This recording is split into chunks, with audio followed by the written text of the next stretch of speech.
Greetings, YouTubians, and welcome back to Wayne Sharp World, where today I have a fun episode for you guys where I'm going to go over a project that I just finished that I am really happy with the results of it. I was actually very nervous about it. It's kind of why I procrastinated, because I was worried of like messing it all up and failing. But I don't think I failed. I think I did pretty good. And what I'm talking about is this guy right here. This is my Kaiser Towser K with a Shipwreck Patina on the handle. And I gotta say, I'm very happy with the way this turned out. I love the colors. I actually like the clip side a little better. This stuff right here, this is the good stuff. But so many different colors.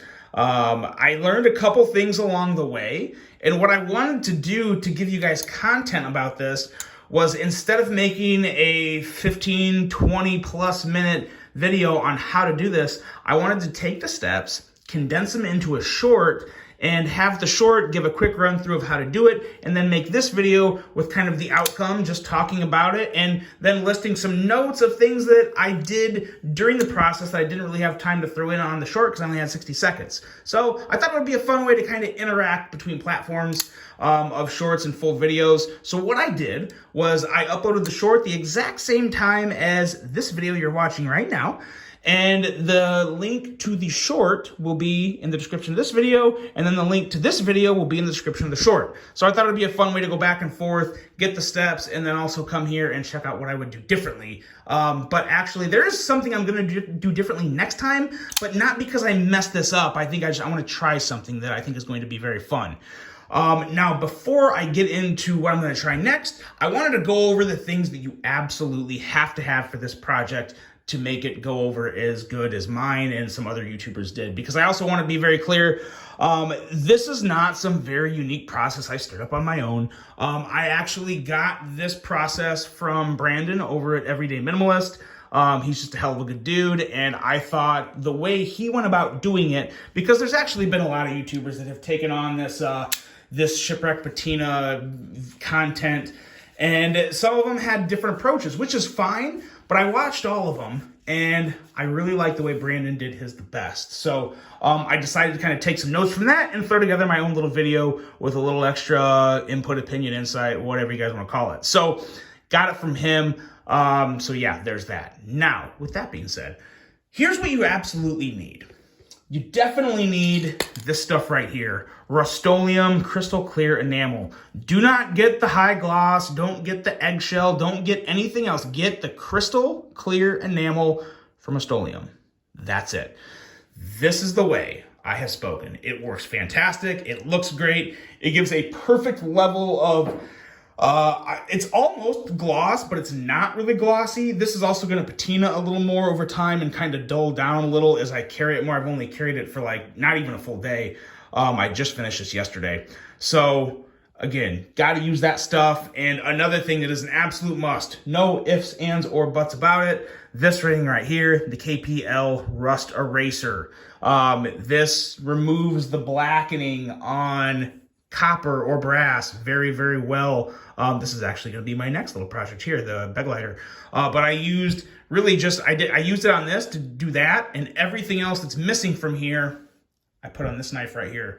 And one thing that I found was very beneficial for me to really carve out the little detail, because what I did here to give it that extra pop, after it patinaed, I went back in and erased some of the black. You don't want to erase the blue because, one, it's hard to erase, and two, you want that color. That's why you do this. But there's also going to be some black around the blue, and you erase some of that blackened area, and it erases pretty easily, and you get this awesome, really shiny, gold-looking surface that's totally raw underneath all the patina, and it gives it that pop to where it's not just shipwreck, it's more like treasure from a shipwreck. Like it's awesome. So I really love the way that turned out. But to get that detail and carving, because some of these spots are small and you can't just use like this area of the eraser to do that because it's so rounded.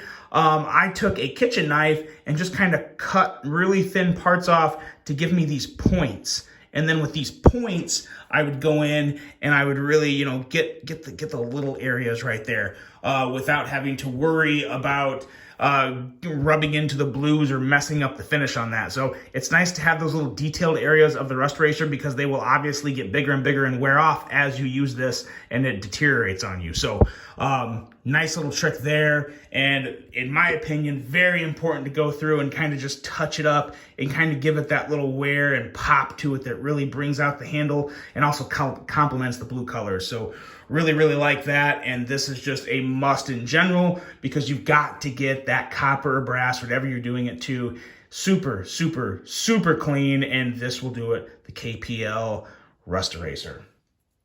Now, another item that I've been using a lot on my knives is this guy right here. This is the Mega Pro Precision Driver. Obviously, to do this mod, you have to totally disassemble the knife. And you really cannot beat this driver for 35 or 40 bucks, 35 to 40 bucks, depending where you get it. It's got everything you need. It's got the T8s. It's got your T6s somewhere here. It's got T6s. Yeah, there it is, the T6. T6, T8, T10 right here. Those are basically the three ones you'll really need. There's also, it doesn't have a T9, but other than that, T6 and T8 is pretty much what you're going to use all the time. But it's very nice. You just pop it out, you stick it in there, and you're good to go. Got a nice spinny cap. Very easy to use. Really, really love this driver. For the money, it's the best one you can get. This also comes with a lifetime warranty. Yeah, lifetime warranty on a $35 to $40 tool. Very, very good deal. I've been using this for almost 7 months now and really do love it, the Mega Pro Precision Driver. Let's see, what else do you need? Ammonia. Obviously, you need ammonia. You can get the lemon scent. It don't matter, though. Whatever scent it is, it's going to smell like crap. So, but you need it, and you also want to wear a mask and gloves because it's pretty nasty stuff. So do this safely. And other than that, just an airtight container, a very nice airtight container that don't let any air in because you want those fumes to stay trapped in there to help the patining process mix with the sea salt, which, oh yeah, of course, you need sea salt. So just sea salt as well, like Morton sea salt. That'll do the trick. And that's that. Let it sit for 24 hours. You pull it out and then touch it up with the rust eraser. And it works very, very, very well. One last tip for doing this, the foil you use to make the suspension bridge.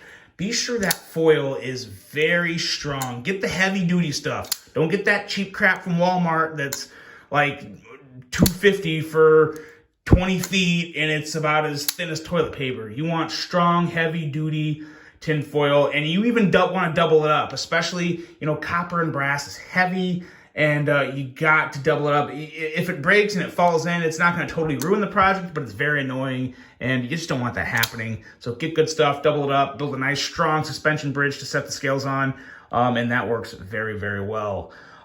Next time I do this, because I have 2 more projects that I'm going to do this to, I'm going to be doing it to my bed lighter, and then also the original. And if you guys want to try this tip too, let me know how it works. Maybe you'll do it before me. But I'm going to kind of just place the salt in a specific area. I want to try and plan my patina, like try and plan out the pattern of the patina on the handle. I thought that would be really fun. But it's just going to take a little more precision. So I'll put like little spots of the salt here, and then purposely drop the ammonia right over those spots. As to where when I did it with this, I literally just, I had it sit there, and basically wherever you see the blue is pretty much where the salt was. And the same on this side. There was obviously a lot of salt right here and a lot of ammonia. And then on certain other areas where there's just more like dark blackish and whatnot, that was not much salt there. So I'm going to plan it next time and try and get kind of like a certain element of like a flow to my patina and have it like climb up the scale, especially on the original. I want to try and get it to look a certain way. So if you guys want to try that, let me know how it works. I feel like it would work well because when you're erasing this stuff, I think I already said this, but when you're erasing it, the blue you don't want to erase. It's hard to erase. You want to stick by the black, and that'll just happen without salt being there. So if there's not salt there, it'll be easier to erase, and you can get it looking nice and brand new again. But that's really all I got. That is really it. I did learn a lot doing this. You gotta be patient. There's some very frustrating parts, and you will get cramps in your hand when you're using the rust eraser to take off all the blackening coating, because that is a pain in the butt. But once you get it off, they look real good. The rest of the process is easy. The only real labor part of it is scrubbing those scales clean, but it is worth the time because it gives you something that is very unique, very original, and it makes it yours. And you could do this 1,000 times and you'll still end up with a different outcome every time, which I think is awesome. So that's it, guys. Let me know what you think of mine. Let me know what you think of the finish I got on it. If you would do something different, let me know any recommendations you have, because I definitely plan on doing this again to at least 2 more knives. So that's that. I really enjoyed it. I really enjoyed doing this. I'm going to do it again. Let me guys know what you think. I hope you enjoyed this video. I hope you have a great rest of your day. And until the next one, I'm out.